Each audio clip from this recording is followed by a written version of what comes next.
kalian sudah lihat gambar yang ada di slide depan, dan bisa jadi juga sebagian besar di antara kalian sudah pernah mendengarkan penjelasan tentang gambar ini.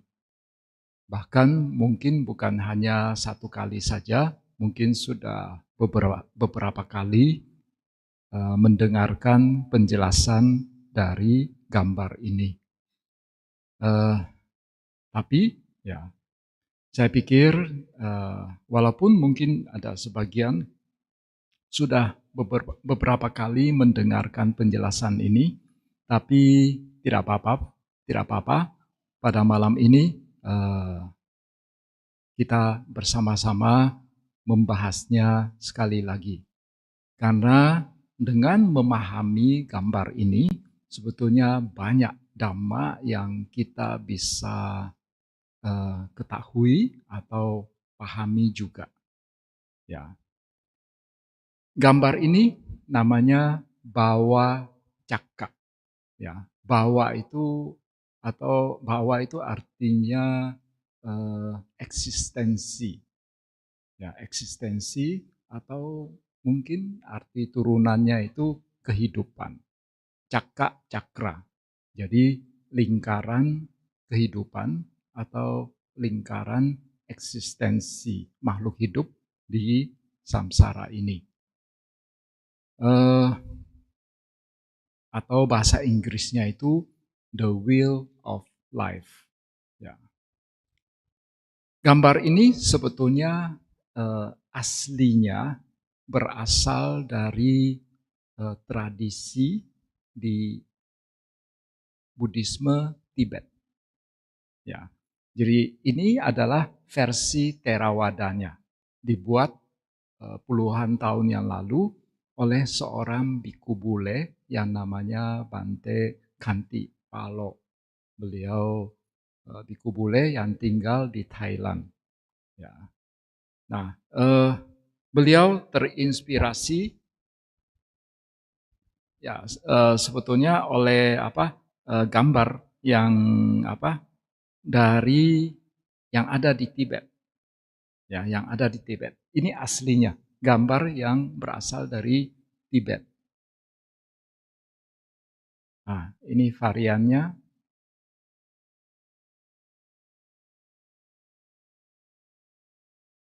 Ini juga.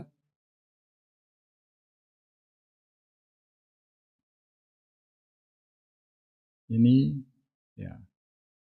Oh, habis. Ya.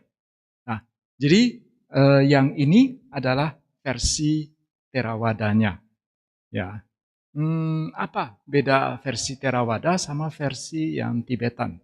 Misalnya kalau Theravada, pembagian alam itu secara garis besar itu menjadi 5 alam. Sedangkan kalau di Tibetan Buddhisme itu alamnya itu ada 6. Ya, kalau Mahayana atau Tantrayana ada 6 alam. Kalau Theravada 5. Ada tambah 1 di Mahayana, yaitu adanya alam Asura. Cuma di Theravada, Asuranya itu ada sebagian masuk alam dewa, ada sebagian lagi masuk alam peta. Jadi Asura itu ya boleh dibilang alam yang agak abu-abu begitu. Dia bisa masuk, sebagian bisa masuk peta, bisa juga masuk alam dewa. Jadi adanya gambar seperti ini, ya konon itu berasal dari satu cerita. Cerita ini aslinya dalam bahasa Sanskerta. Saya lupa nama kitabnya itu, kalau tidak salah namanya Awadana Sataka. Ya. Dalam kitab tersebut diceritakan bahwa waktu Sang Buddha masih hidup, ya, ini versi cerita yang ada di kitab Sanskerta itu ya. Jadi pada saat Sang Buddha masih hidup, waktu itu kan beliau mempunyai 2 siswa utama. Bante Sariputta, dan Bante Moggallana.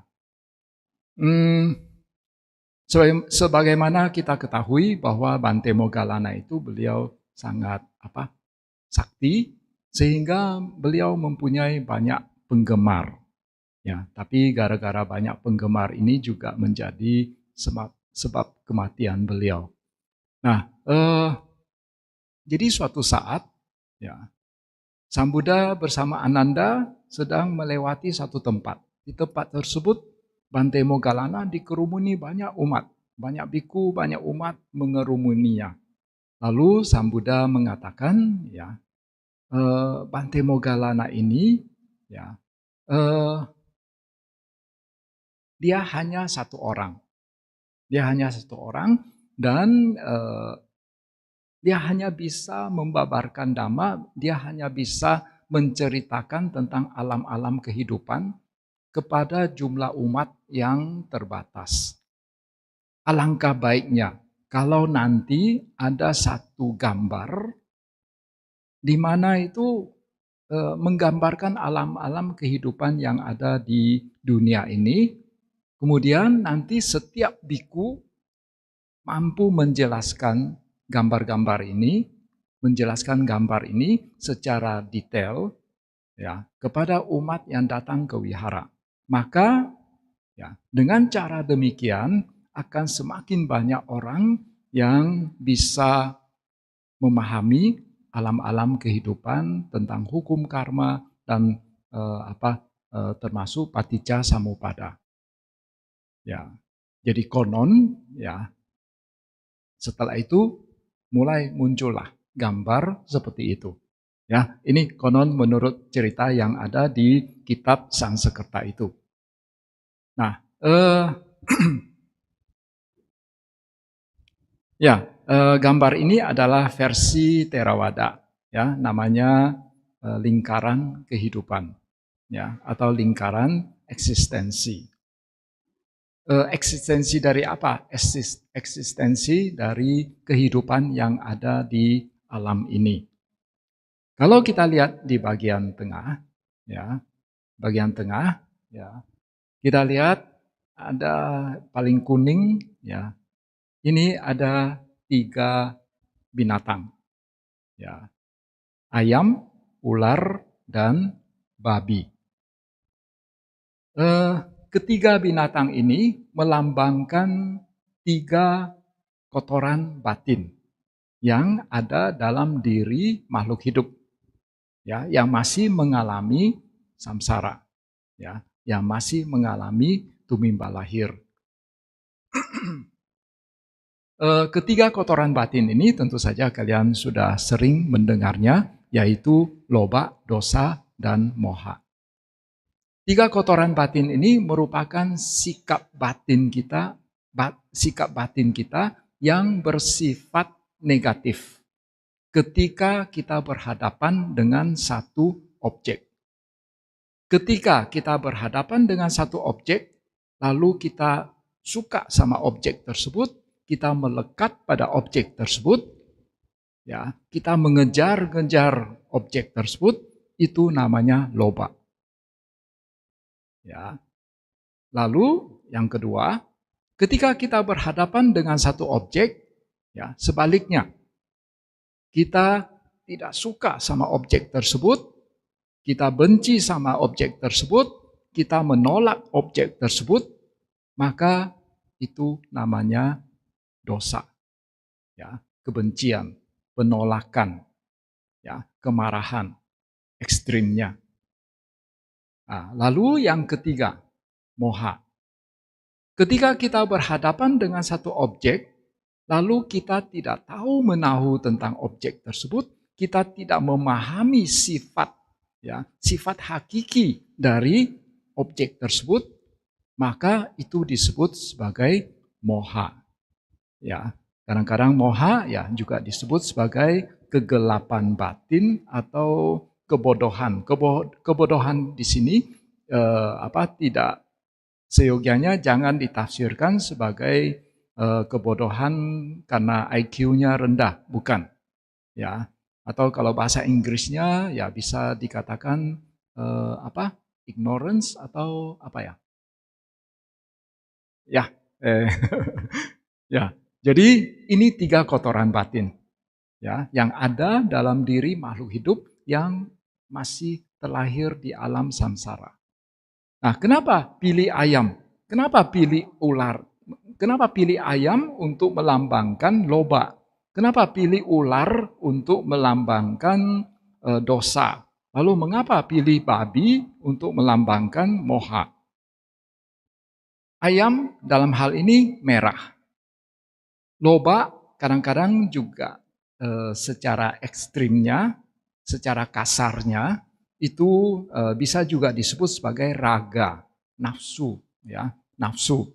Jadi konon ya, ketika seseorang sedang bernafsu gitu, katanya auranya berwarna merah, ya, katanya auranya berwarna merah sehingga dipilihlah ayam yang berwarna merah. Kemudian sifat dari ayam ini ya konon ya, ayam ini dia makan apa saja ya, kotoran juga dia makan ya. Jadi dikatakan dia ini serakah begitu. Ya. Lalu ular. Ular sebetulnya di sini warnanya biru ya. Cuma gambarannya tidak begitu jelas. Nah, di sini ular dikatakan dia simbol dari dosa, kemarahan. Ular ini kalau diganggu sedikit saja ya dia bisa marah ya, bisa menggigit kembali kita ya. Lalu kalau babi itu moha ya, moha. Dalam hal ini sebetulnya warnanya abu-abu ya. Jadi konon ya abu-abu ya mungkin kalau bentuk ekstrimnya itu menjadi gelap ya, gelap hitam ya. Nah, jadi konon babi itu taunya hanya makan tidur ya. Jadi seolah-olah binatang yang kurang cerdas gitu. Ya. Kemudian kalian perhatikan ayam menggigit ekor ular. Lalu ular menggigit ekor babi. Babi menggigit ekor ayam.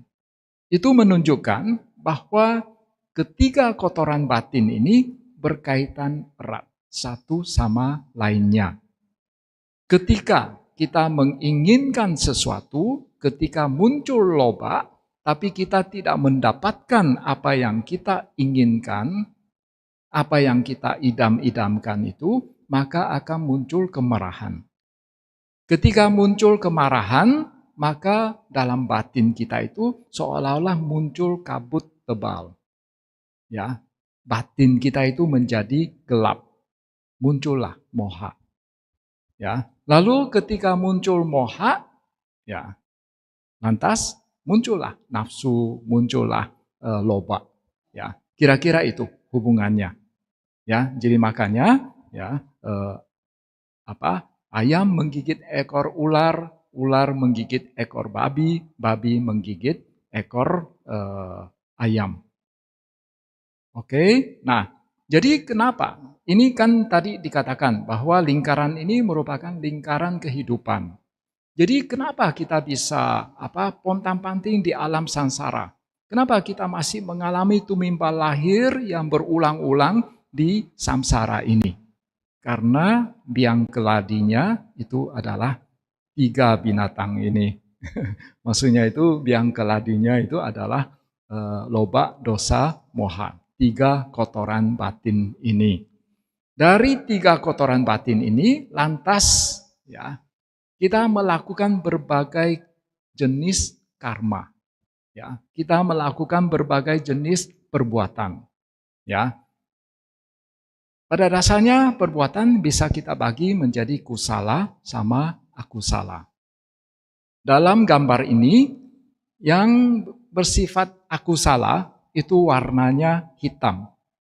Yang bersifat kusala warnanya putih. Ya, mungkin ada yang berpikir,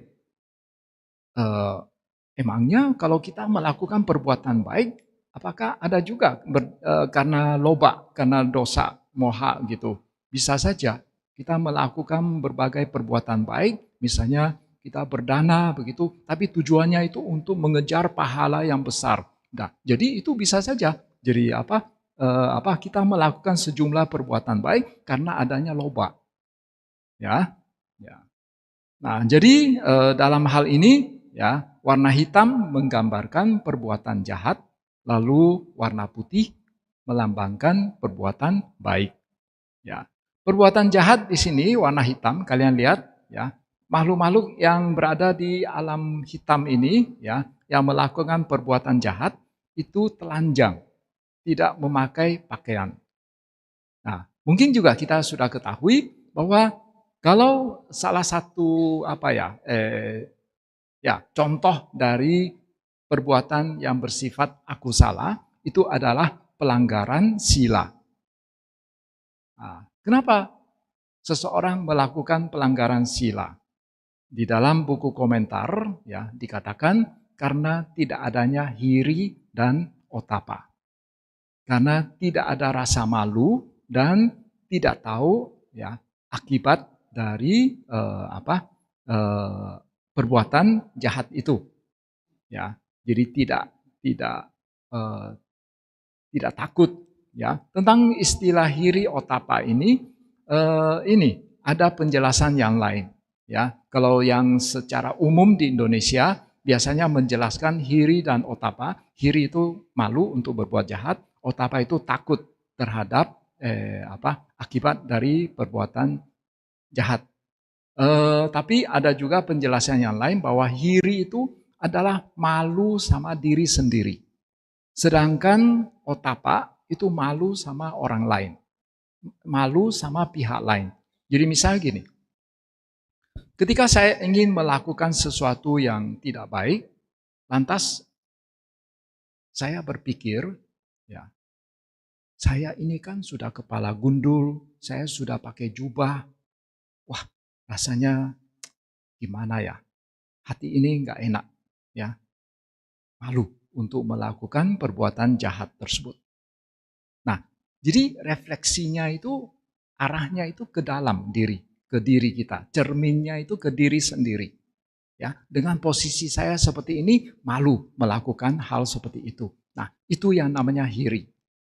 Lalu kalau otapa, ya, kalau misalnya saya ingin melakukan sesuatu yang tidak baik, lalu saya berpikir, saya merenungkan, kalau perbuatan saya ini diketahui orang lain, dilihat orang lain, ya, didengar oleh orang lain, malu saya, ya, sehingga saya segan untuk melakukannya. Jadi kadang-kadang hiri itu diterjemahkan sebagai malu, lalu otapa itu segan, ya, segan untuk melakukan sesuatu yang tidak baik. Ya, itu adalah penjelasan yang kedua, versi yang lain dari terjemahan hiri otapa. Versi yang kedua ini memang di Indonesia jarang disinggung, tapi di dalam buku komentar ada. Ya, saya pernah baca.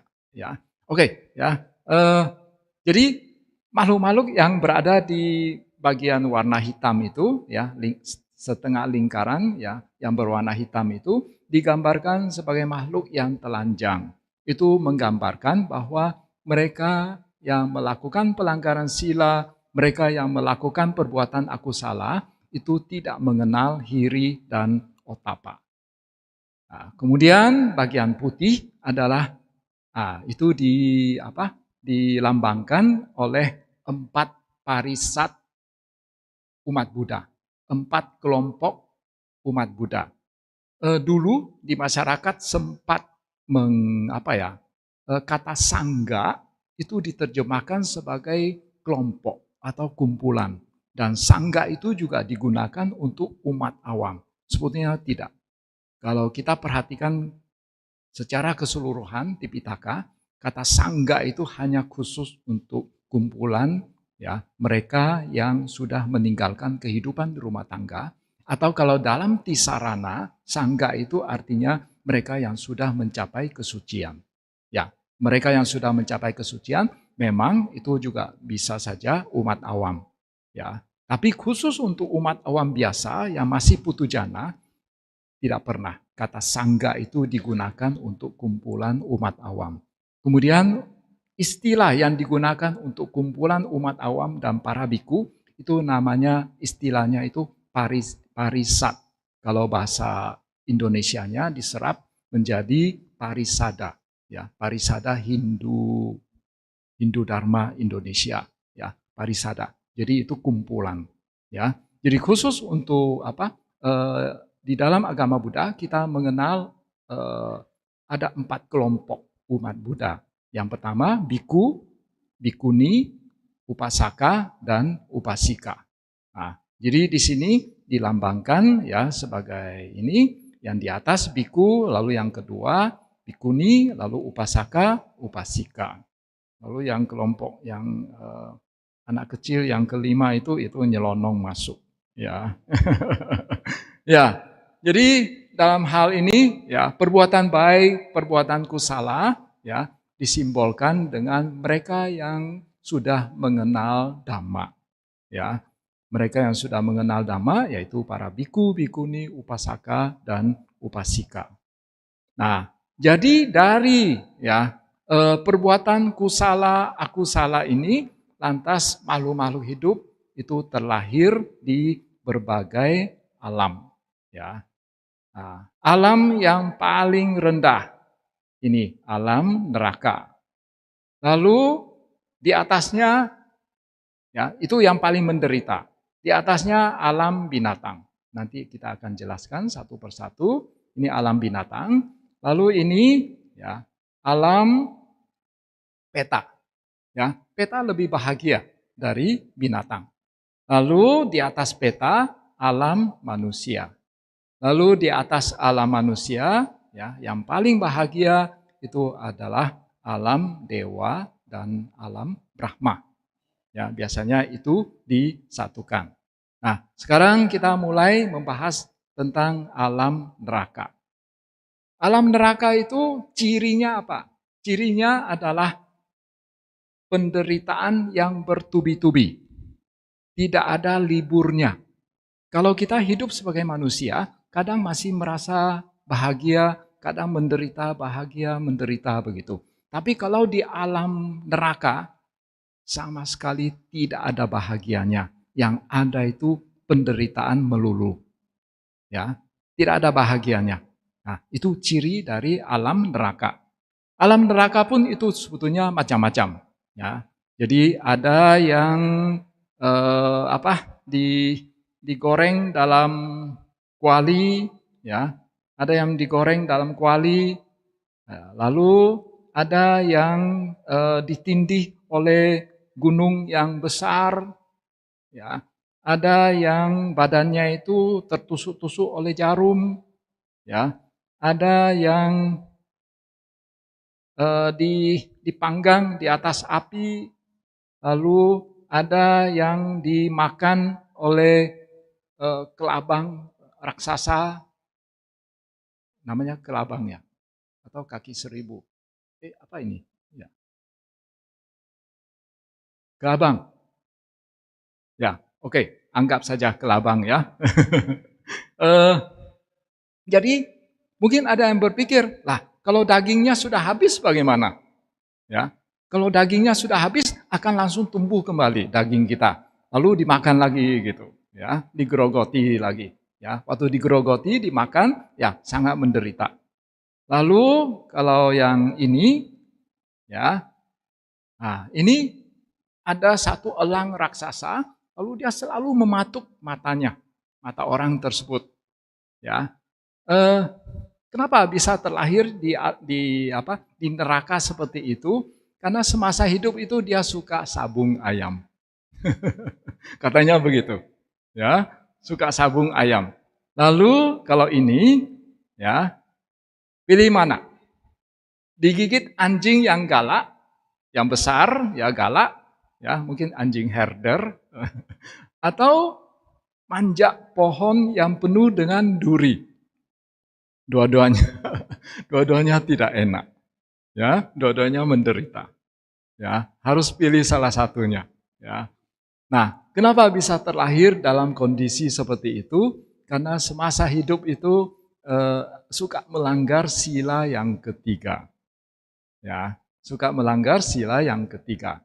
Tentu saja jangan berpikir itu hukum karma sangat simpel ya. Jadi kalau misalnya melanggar sila ketiga pasti akan seperti ini, belum tentu juga. Ya, belum tentu. Ini hanya gambaran saja. Ya, ya, ya. Ya, ini kira-kira gambaran tentang alam neraka. Nah, kenapa makhluk hidup itu bisa terlahir di alam neraka? Nah, dikatakan bahwa pada saat menjelang meninggal, kalau batin seseorang diliputi oleh kemarahan, oleh kebencian, ya, termasuk juga ketakutan, kecemasan. Karena takut itu termasuk varian dari kebencian, ya. Nah, jadi kalau menjelang meninggal itu batinnya itu terutama diliputi oleh kemarahan, ketakutan, kebencian, maka dikatakan akan terlahir di alam neraka. Tapi sekali lagi bahwa ini hanya gambaran secara umum. Tentu saja masih banyak varian yang berperan di dalamnya. Ya. Kemudian usia makhluk hidup yang berada di alam neraka. Ada yang hanya beberapa hari. Contohnya siapa? Ada yang tahu? Yang hanya 7 hari di alam neraka. Dewi Malika, salah satunya. Ya, salah satunya Dewi Malika. Lalu yang usia yang paling panjang, ya itu yang mereka yang terlahir di neraka Awici. Itu bisa bermiliar-miliar tahun, bertriliun-triliun tahun. Ya.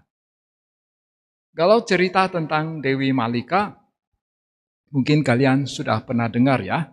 Jadi beliau itu semasa hidup ya sebagai istri dari Raja Pasenadi. Ya, betul ya, rasanya begitu. Ya. Ya, beliau sebagai istri Raja Pasenadi suka sekali melakukan perbuatan baik. Cuma sayangnya ya, namanya manusia, siapa sih yang tidak melakukan kesalahan? Jadi semasa hidup dia pernah melakukan sejumlah kesalahan. Masalahnya, waktu menjelang meninggal, dia teringat kesalahan tersebut. Sehingga batinnya itu diliputi oleh penyesalan yang dalam. Nah, dia meninggal dengan kondisi batin dengan penyesalan yang dalam seperti ini. Nah, oleh karena itu, ya, beliau terlahir di alam neraka. Tapi hanya 7 hari saja. Karena dibandingkan sama perbuatan baik dia yang lain itu, wah banyak sekali. Dibandingkan kesalahan dia yang kecil itu. Ya, jadi sehingga dia hanya terlahir di alam neraka selama 7 hari. Jadi konon setelah dia meninggal, Raja Pasenadi hari itu juga langsung datang menemui Sang Buddha. Sang Buddha dari jauh sudah tahu Raja Pasenadi datang menemui beliau untuk apa. Beliau dengan kesaktian langsung membuat Raja Pasenadi lupa menanyakan apa yang beliau datang menemui Sang Buddha mau tanya apa begitu. Ketemu Sang Buddha, lupa dia mau tanya apa. Langsung ngobrol yang lain. Setelah itu pulang, teringat lagi. Rupanya saya mau tanya istri saya terlahir di alam mana. Tapi Sang Buddha nggak mau kasih tahu. Ya, nggak mau kasih tahu. Mungkin karena ini bahwa supaya Raja Pasenadi itu sadanya itu tidak hilang. Karena kalau beliau ya melihat istrinya semasa hidup banyak melakukan perbuatan baik, tapi ternyata setelah tanya Sang Buddha terlahir di alam neraka. Wah, ini gimana ini hukum karma? Nah, kalau Sang Buddha cerita apa? Istrinya itu melakukan kesalahan apa? Nggak enak juga diomongkan. Kalian cari sendiri ya, istrinya melakukan kesalahan apa. Ya, jadi Sang Buddha juga nggak enak menceritakan apa yang telah dilakukan oleh istrinya itu. Sehingga ya akhirnya hari kedua Sang Buddha membuat dia lupa, hari ketiga lupa lagi, 4 lupa, 5, 6, 7 lupa, hari ke-8 baru ketika datang lagi ke Sang Buddha mengatakan istri Anda saat ini ada di Tawatimsa, di alam surga, Tawatimsa. Sang Buddha tidak bohong, ya. Sang Buddha hanya tidak cerita saja bahwa istri Anda itu sempat singgah 7 hari di alam neraka. Jadi beliau mengatakan istri Anda di Tawatimsa saat ini. Nah, itu ya kisah tentang Dewi Malika. Jadi Dewi Malika karena menjelang meninggal ya diliputi dengan penyesalan yang dalam. Jadi oleh karena itu ya di sini dikatakan mereka yang menjelang meninggal itu kalau diliputi oleh kemarahan, kebencian, ya penyesalan yang dalam, ketakutan, kecemasan akan terlahir di alam neraka. Ya, oke. Sekarang kita ke alam berikut, alam di atasnya, alam binatang. Ini rasanya bisa molor nih, ya, bisa lebih dari 45 menit, tapi nggak apa-apa, ya. Minta panitia mengampuni saya. Alam binatang pada dasarnya itu cirinya apa? Kalau neraka kan cirinya itu penderitaan yang bertubi-tubi. Alam binatang itu cirinya adalah mereka setiap saat ya mengalami ancaman terhadap hidup mereka. Tentu saja ini kembali lagi itu hanya secara umum. Tentu saja banyak pengecualiannya.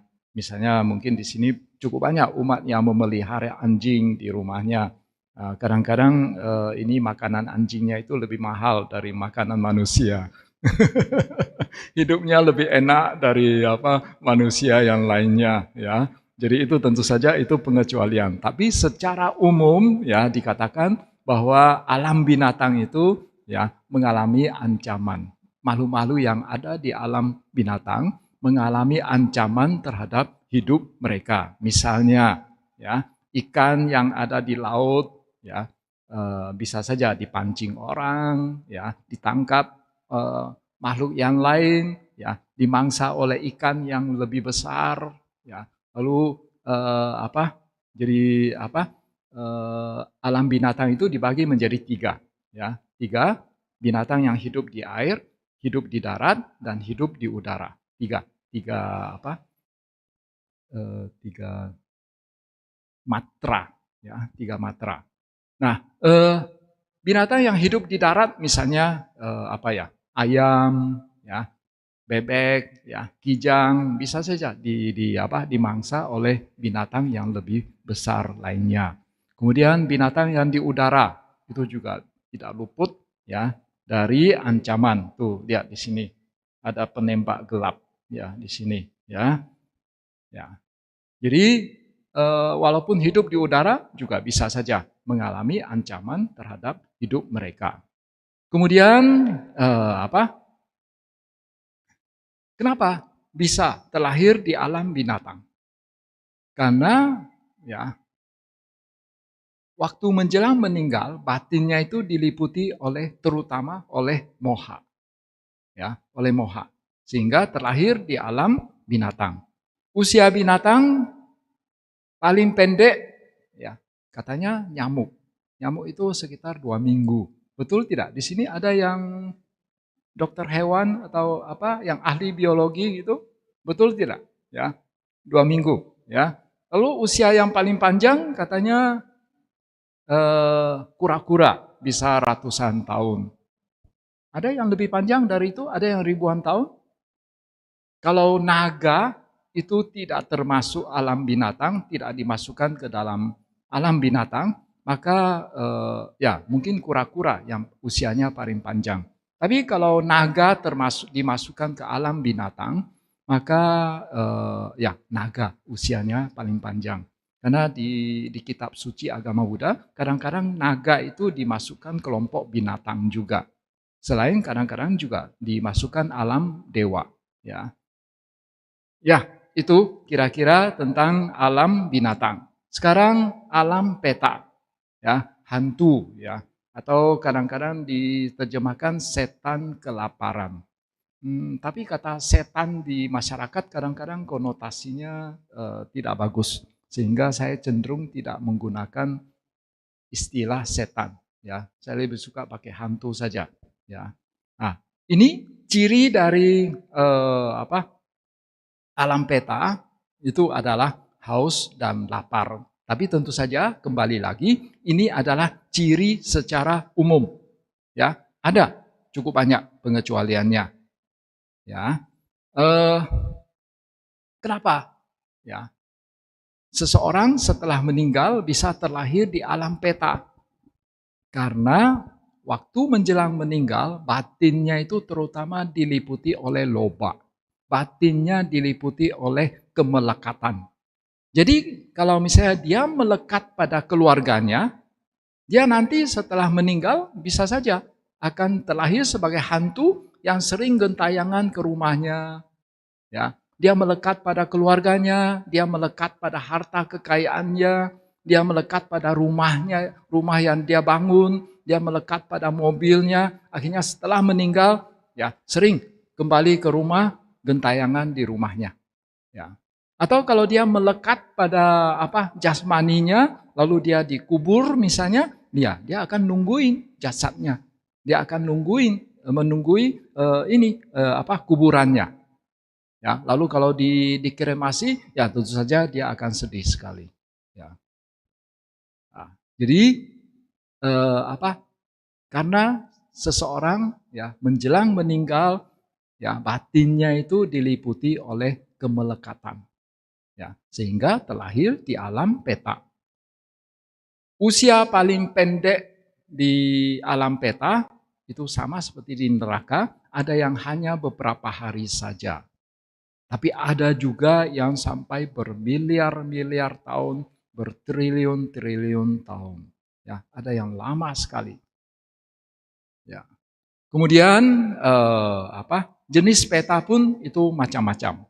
Ya, ada yang seperti tuyul, ya, ada yang ini kepalanya terbang, ya, badannya masih ada, ya, ada yang ini terendam di kolam, lalu di dalam kolam tersebut ada belatung, lalu belatungnya itu menggigit, menggerogoti dagingnya. Nah, itu juga menderita. Ini alam peta yang menderita. Alam peta kadang-kadang di dalam Tipitaka itu juga disebut oleh Sang Buddha sebagai yaka. Kalau di dalam Winaya Pitaka itu Sang Buddha menyebut itu sebagai yaka. Mungkin kalian pernah baca di Winaya Pitaka Jilid 1, pada suatu hari Bante Moggallana sedang bersama seorang Bante yang lain, kalau nggak salah namanya Bante Lakhana. Lalu suatu saat Bante Moggallana itu sedang jalan sama Bante Lakhana, lalu tiba-tiba dia tersenyum. Lalu Bante Lakhana yang tidak punya mata dewa, dia tanya Bante Moggallana, "Bante, kenapa Anda tersenyum?" "Oh, barusan saya lihat ada satu gumpalan daging yang terbang gitu. Itu adalah yaka. Oh, itu adalah siapa yang telah melakukan apa begitu." Sehingga dia terlahir sebagai yaka, maksudnya itu peta yang berupa gumpalan daging yang terbang. Ya, ada lagi yang rambutnya itu seperti jarum, lalu jarumnya itu naik ke atas lalu ini lagi, tancap lagi ke kepalanya. Jadi kadang-kadang itu peta itu juga menderita, ya. Jadi makanya pembagian 5 alam ini walaupun seolah itu sangat jelas, tapi kadang-kadang ada sejumlah makhluk hidup itu berada di antara seolah-olah antara peta sama neraka, ya. Ya, kemudian ada lagi peta yang bentuk badannya itu seperti ini, ya, kurus, ya, tapi kepalanya gede, ya. Ada yang sebaliknya, ya, kepalanya kecil, lehernya sempit, tapi perutnya, badannya besar, ya. Nah, ini akan mengalami kelaparan yang hebat karena ininya kapasitasnya besar, tapi yang bisa masuk itu sedikit sekali, ya, sehingga dia akan mengalami kelaparan yang hebat. Ada lagi yang seperti ini, pohon yang hangus terbakar, ya. Ini hanya berupa sejumlah gambaran dari jenis-jenis peta yang ada. Jenis peta yang ada itu variasinya banyak sekali, ya, banyak sekali. Ya. Tanya saja mereka yang indigo yang mampu melihat peta-peta begitu, ya. Ceritanya macam-macam, ya. Ya, itu tentang alam peta. Sekarang ke alam manusia. Ya. Ciri dari alam manusia adalah bahwa mereka itu harus pontang-panting untuk mencari nafkah, untuk mempertahankan hidup mereka. Tentu saja ini juga secara umum, ya. Tentu saja ada pengecualiannya. Ada pengecualian, ya. Ada yang tidak perlu kerja apa-apa sejak lahir itu sudah mewarisi harta kekayaan yang banyak sekali, bisa makan 7 turunan, jadi tidak perlu kerja apa-apa, ya. Jadi ciri dari alam manusia harus bekerja mencari nafkah, bekerja keras untuk ini. Nah, ini gambarannya harus bekerja untuk mempertahankan hidup mereka. Kemudian ciri lain dari alam ini, alam manusia, adalah kelahiran, sakit, usia tua, dan kematian. 4 proses kehidupan ini sangat jelas di dalam alam ini. Sehingga mereka-mereka yang akan menjadi Buddha itu selalu terlahir di alam ini. Sehingga Buddha-Buddha yang muncul di dunia ini selalu terlahir sebagai manusia. Tidak pernah ada yang misalnya seorang Buddha muncul di alam dewa, langsung dari dewa menjadi Buddha gitu, tidak ada. Itu semua harus terlahir sebagai alam manusia. Kenapa? Karena untuk memahami 4 kesunyataan mulia, 4 kebenaran Arya, itu yang paling gampang itu adalah di alam manusia. Karena 4 proses kehidupan itu sangat jelas. Ya. Oke, sekarang yang kelima, alam dewa. Alam dewa juga bisa dibagi menjadi 2, yaitu alam dewa sama alam Brahma. Ya, dewa juga macam-macam, ya. Jadi pada dasarnya kenapa bisa terlahir di alam kenapa bisa terlahir di alam manusia? Ya, di alam manusia itu yang penting bisa menjalankan sila, menjalankan sila, ada tidak melakukan pelanggaran sila yang berat, dan tidak sering-sering melakukan pelanggaran sila. Nah, itu minimal sudah akan terlahir sebagai alam manusia, ya. Tapi kalau misalnya selain tidak melanggar sila, juga kita banyak melakukan perbuatan baik, maka akan terlahir di alam dewa. Perbuatan baik di sini itu juga termasuk meditasi dan mencapai jana. Jadi bagi mereka yang mencapai jana, maka akan terlahir di alam Brahma. Kalau dewa biasa, seperti dewa Catu Maharajika, dewa Yama, dewa yang ada di alam Tusita, Tawatimsa, itu dewa-dewanya itu masih punya kepala, tangan, kaki gitu. Ya. Sedangkan kalau Brahma aslinya itu ada yang hanya berupa cahaya saja aslinya, tapi karena mereka mempunyai kesaktian kalau mau menjelma menjadi manusia boleh bisa juga. Tapi aslinya itu dalam bentuk cahaya. Ada lagi yang cahaya pun tidak, hanya berupa kesadaran saja. Jadi yang berupa cahaya itu namanya rupa Brahma, yang hanya berupa kesadaran atau batin saja, itu namanya arupa Brahma.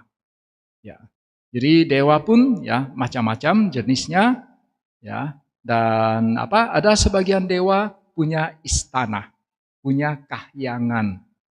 Kalau bahasa Palinya itu Wimana. Ada satu kitab yang namanya Wimana Watu. Cerita mereka-mereka yang terlahir di alam dewa yang memiliki kahyangan. Jadi ini kira-kira 5 alam secara kasar, secara umum. Jadi karena melakukan berbagai perbuatan, baik akusala maupun kusala, sehingga makhluk-makhluk terlahir di berbagai alam. Ya. Kemudian kalau kita telusuri lagi, ya kita mengenal apa yang disebut sebagai Paticca Samuppada. Ya, 12 mata rantai atau sebab musabab yang saling berhubungan atau saling bergantungan. Ya, jadi Kenapa makhluk-makhluk hidup itu bisa terlahir sebagai makhluk hidup? Ya, bisa mengalami tumimpal lahir yang berulang-ulang. Ya, biang keladinya karena adanya awija, ketidaktahuan. Di sini disimbolkan sebagai orang yang buta, ya, ketidaktahuan. Dari ketidaktahuan ini, ya, lantas seseorang melakukan berbagai perbuatan, sangkara. Hati-hati dengan istilah sangkara ini. Sangkara ini sama seperti kata sangga. Kata sangga itu bisa diartikan macam-macam, ya. Kata sangkara juga bisa diartikan macam-macam. Misalnya dalam sangkara dalam Pancakanda itu biasanya diterjemahkan sebagai bentuk-bentuk batin, ya. Di masyarakat kadang-kadang sering diterjemahkan bentuk-bentuk pikiran. Saya cenderung tidak, ya, bentuk-bentuk batin. Jadi kalau secara abhidhamma, ya, itu adalah 50 cetasika. Cetasika kan ada 52. Nah, dua yang lainnya sanya sama wedana, ya. Jadi sisa 50-nya itu masuk dalam sangkara. Jadi sangkara dalam Pancakanda itu diterjemahkan sebagai bentuk-bentuk batin atau bentuk-bentuk mental. Lalu dalam istilah sabe sangkara anicca, ya. Nah, sangkara di sini beda lagi artinya. Jadi semua yang berkondisi tidak kekal adanya. Ya, sangkara di dalam kalimat sabe sangkara anicca itu artinya yang berkondisi. Kemudian apalagi? Sangkara yang ada di dalam Paticca Samuppada. Nah, itu artinya perbuatan. Ya, kenapa sangkara diartikan sebagai perbuatan atau aktivitas, ya, perbuatan atau aktivitas. Jadi seperti yang tadi saya katakan bahwa sangkara dalam Pancakanda itu adalah 50 cetasika. Dari 50 cetasika itu komandonya siapa? Komandonya itu adalah cetana. Ya, bagi yang pernah belajar abhidhamma tahu bahwa komando untuk semua cetasika yang ada itu adalah cetana. Nah, cetana padahal kita tahu cetana itu berhubungan dengan karma. Jadi oleh karena itu seringkali, ya, cetana sangkara di mana yang paling menonjol adalah cetana itu juga diartikan sebagai perbuatan atau aktivitas. Jadi dari ketidaktahuan lalu melakukan berbagai perbuatan atau aktivitas. Dalam hal ini, ya, digambarkan sebagai orang yang membuat membuat tembikar bagus, tembikar jelek. Tembikar bagus itu adalah kusala kama. Lalu yang tidak bagus, tembikar yang tidak bagus itu akusala kama. Lalu, ya, setelah melakukan berbagai perbuatan, akhirnya mengalami kelahiran kembali, ya. Patisandi winyana. Seperti aslinya dalam Paticca Samuppada namanya winyana, ya, winyana. Tapi maksudnya karena winyana itu banyak macam. Ada cakku winyana, sota winyana, tapi dalam hal ini adalah patisandi winyana. Di sini digambarkan sebagai seekor monyet yang lompat dari satu pohon ke pohon yang lainnya. Sebetulnya kesadaran manusia itu tidak seperti itu kalau menurut pandangan Theravada.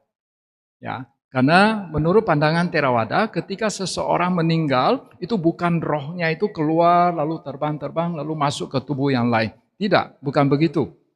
Ya, bukan begitu. Jadi kalau menurut pandangan Theravada di sini padam langsung muncul makhluk yang baru. Jadi tidak ada sesuatu yang terbang lalu masuk begitu. Tidak, ya.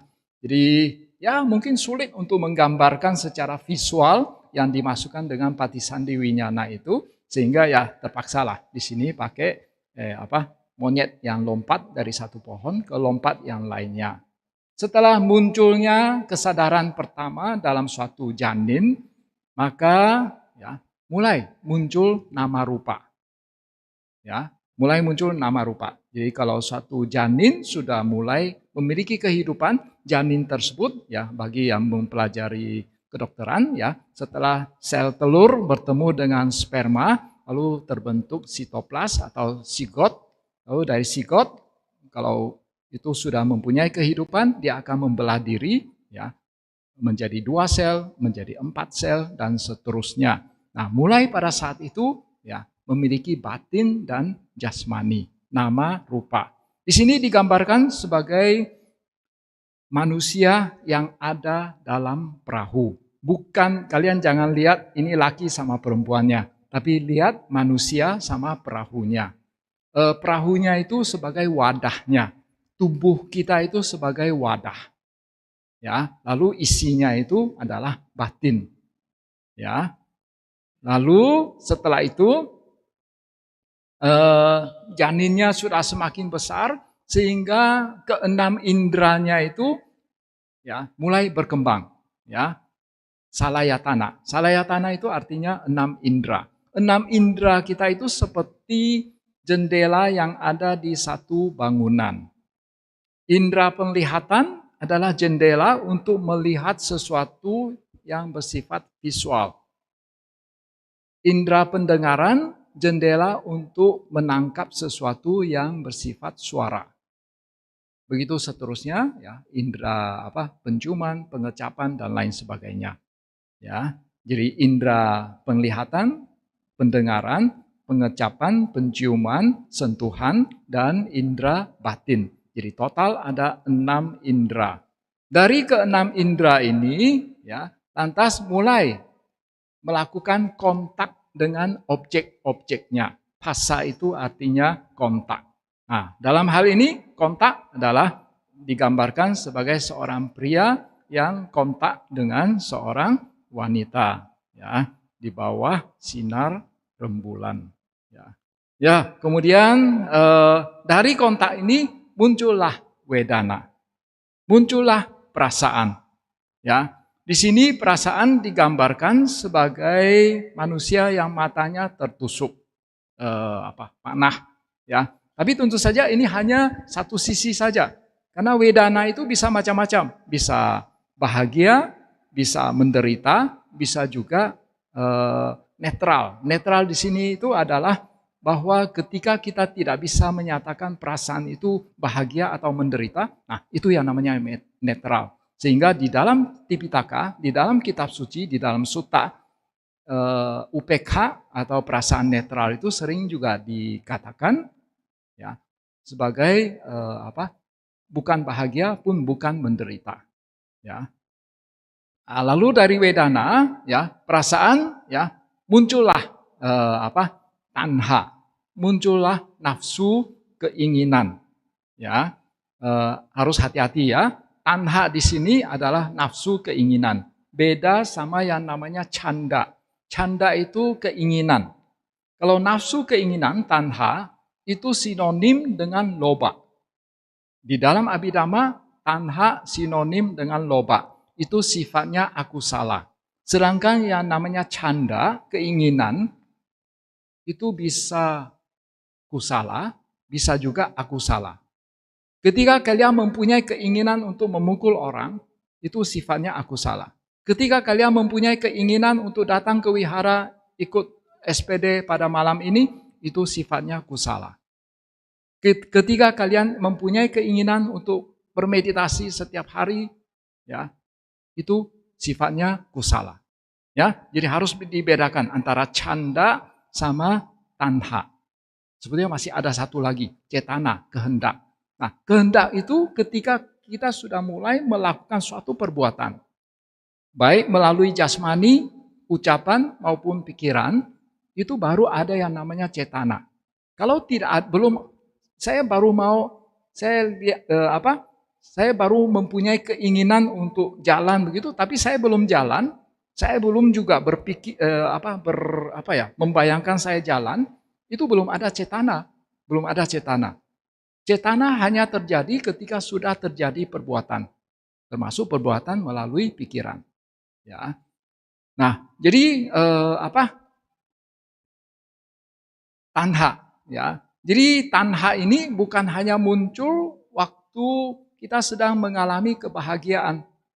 Waktu kita sedang mengalami penderitaan pun, itu kita mempunyai nafsu keinginan, wah, semoga kelak saya bisa mengalami kebahagiaan. Nah, itu juga tanha. Ya, itu juga tanha, ya. Nah, kemudian dari tanha, ya, ke nafsu keinginan muncul kemelekatan. Oh, tanha di sini itu digambarkan sebagai orang yang di depannya itu banyak makanan, ya. Jadi dia makan dengan lahap, ya, dengan menggebu-gebu, ya. Jadi sebetulnya ketika kita sedang makan, ya, untuk melihat tanha itu paling gampang lihat ketika kita sedang makan. Ya, coba aja kalian sedang makan gitu, coba perhatikan diri kalian. Wah, waktu itu makan cepat, ya, terutama makan makanan enak gitu, itu tanhanya muncul, termasuk saya, ya. Ya, kemudian dari tanha muncul kemelekatan. Kemelekatan di sini adalah memegang erat-erat, tidak mau melepaskannya. Ya, jadi orang ini memegang buah secara erat-erat. Itu upadana. Dari kemelekatan, ya, lalu mengalami kelahiran kembali di kembali lagi menjadi janin, ya, menjadi janin, ya, lalu melakukan berbagai perbuatan, lalu menjadi janin kembali, lalu dilahirkan kembali, ya, jati, lalu mengalami usia tua dan usia tua dan kematian, ya. Nah, lalu ini proses ini berulang-ulang terus, ya, berulang-ulang terus. Nah, kemudian, ya, kalian lihat di bagian luar itu ada api, ya, dilingkupi oleh api, ya. Sang Buddha menggambarkan kehidupan di alam samsara. Kita berada di alam samsara ini seperti kita berada di suatu rumah yang terbakar, ya. Kenapa? Karena secara umum dikatakan kita mengalami penderitaan. Ya, kita mengalami penderitaan dan seyogianya kita perlu cepat-cepat keluar dari rumah yang terbakar ini. Kemudian kalian lihat, ya, ini dicengkeram oleh satu raksasa, ya, satu raksasa, ya. Raksasa ini bisa diterjemahkan sebagai Mahakala, ya, Mahakala, sang waktu, ya, sang waktu. Kemudian kalian perhatikan juga ini raksasanya ini mempunyai mahkota. Mahkotanya itu ada lima bagian, ya. Ininya puncaknya ada 5, itu melambangkan pancakanda, bahwa makhluk hidup itu maksimal mempunyai pancakanda, ya. Tapi ada juga yang hanya mempunyai 1 khanda, yaitu asanya satta. Lalu ada makhluk lagi yang hanya mempunyai panceka catu wokara. Itu waktu kalian membaca Parita Patidana, panceka catu wokara, panca eka catu, ya. Jadi pancakanda, eka khanda, sama catu khanda. Jadi ada yang hanya mempunyai 4 khanda, yaitu mereka yang tidak mempunyai jasmani, yaitu alam arupa Brahma, ya. Umumnya adalah pancakanda. Lalu, ya, bagi mereka yang sudah terbebas dari alam kehidupan, kelahiran kembali berulang-ulang, maka dikatakan, ya, setelah menapaki 8 jalan mulia, maka akan terbebas dari kelahiran yang berulang-ulang dan mencapai nibbana, ya. Sama seperti seorang Buddha. Kemudian terakhir, ya. Kalian lihat di bawah ini ada ular, ya, ular. Ujungnya itu nggak kelihatan.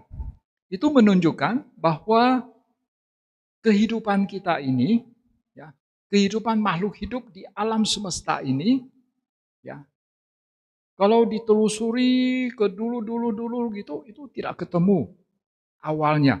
Kalau dari agama lain, itu ada yang namanya awal kehidupan. Kalau agama Buddha, tidak ada. Tidak ada. Ya. Memang ada namanya manusia pertama di bumi ini.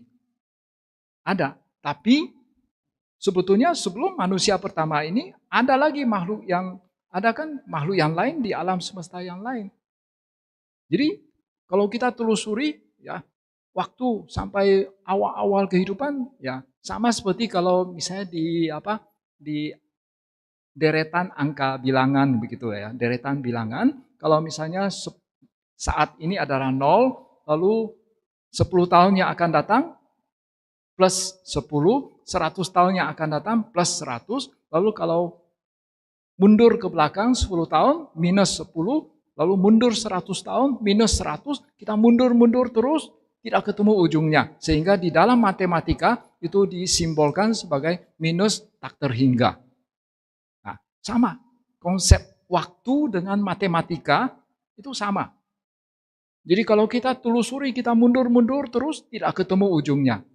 Sehingga Sang Buddha seringkali di dalam sutta menyatakan di waktu yang tidak tahu, yang apa ya, ada istilah palinya, saya lupa. Ada yang ingat? Jadi Sang Buddha sering menyebutkan di waktu yang tidak diketahui awalnya. Ya, di waktu yang tidak diketahui awalnya gini. Ya, jadi memang ya konsep waktu di dalam agama Buddha itu tidak ada awalnya. Ya, maksudnya itu kalau kita telusuri itu mundur terus tidak ketemu ujungnya. Ya, nah itu sekilas tentang yang namanya bawa cakka. Jadi kalau misalnya kalian betul-betul memahami bahwa cakka ini, gambar ini, kalian akan memahami banyak hal yang ada di dalam agama Buddha. Kalian akan memahami ya banyak konsep-konsep penting di dalam agama Buddha. Jadi oleh karena itu pada malam ini walaupun saya tahu mungkin ada sebagian sudah berkali-kali mendengarkan penjelasan tentang gambar ini, nggak apa-apa. Pada malam ini kita mengulang kembali ya, siapa tahu ada hal-hal yang sebelumnya itu kalian belum pernah dengar. Ya, mudah-mudahan dengan pembahasan tentang bawa cakka ini ya, kita memiliki pemahaman lebih baik terhadap Dhamma, ajaran Sang Buddha. Semoga kita semakin maju dalam Dhamma, sabbe satta bhavantu sukhitata. Semoga semua makhluk hidup berbahagia.